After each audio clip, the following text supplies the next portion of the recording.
Hello, this is Garrett. Coming to you from Jamestown, Ohio. It is presently September 25th of 2009, 11 o'clock on a Friday night. So, I decided to do a vlog entry tonight, partly for the fun of it, and partly for a serious purpose.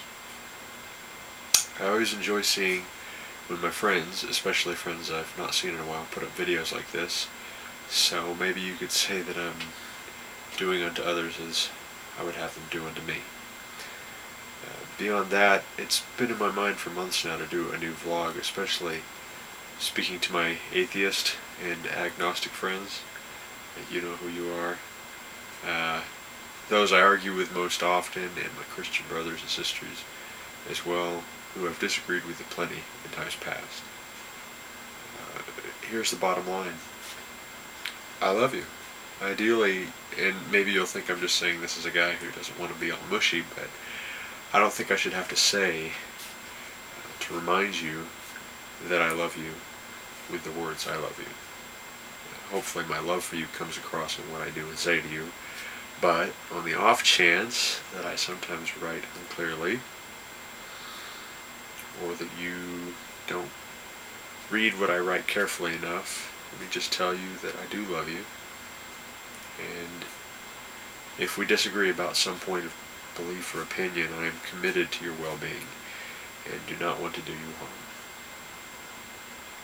Here's the thing though, I have this notion in my head that what a person believes is true in life will ultimately affect what decisions they make, how well they live, and whether they are blessed or cursed in their endeavors and ambitions. So while I do love you all, I can't help being very concerned at times when I catch a glimpse of untrue thinking and believing. Why? Because I know that that untrue thinking and believing will lead to bad decisions. I belong to Jesus. Such being the case, and me having His Word, the Bible, like I do, there are two things which drive me to try and persuade you against ungodly or unbiblical thinking when I suspect it in your heart and mind.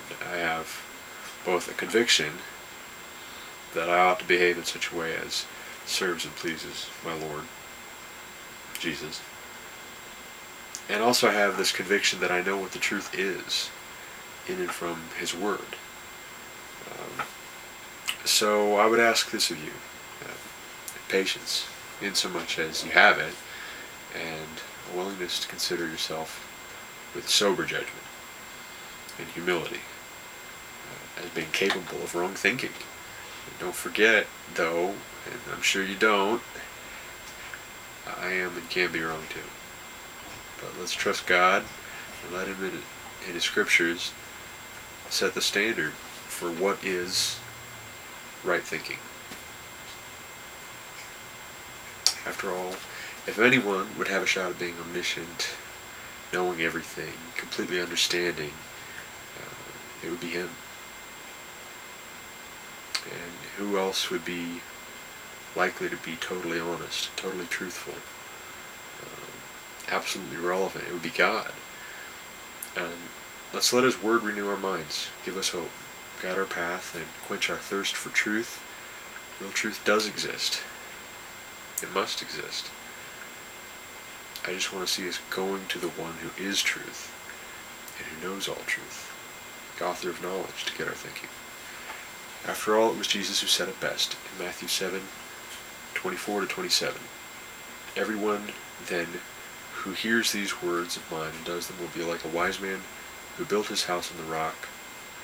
And the rain fell, and the floods came, and the winds blew and beat on the house, but it did not fall, because it had been founded on the rock.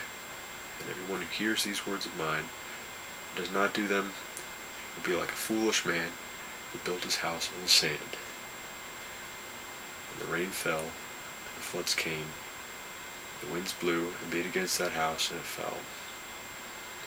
And great was the fall of it. Amen.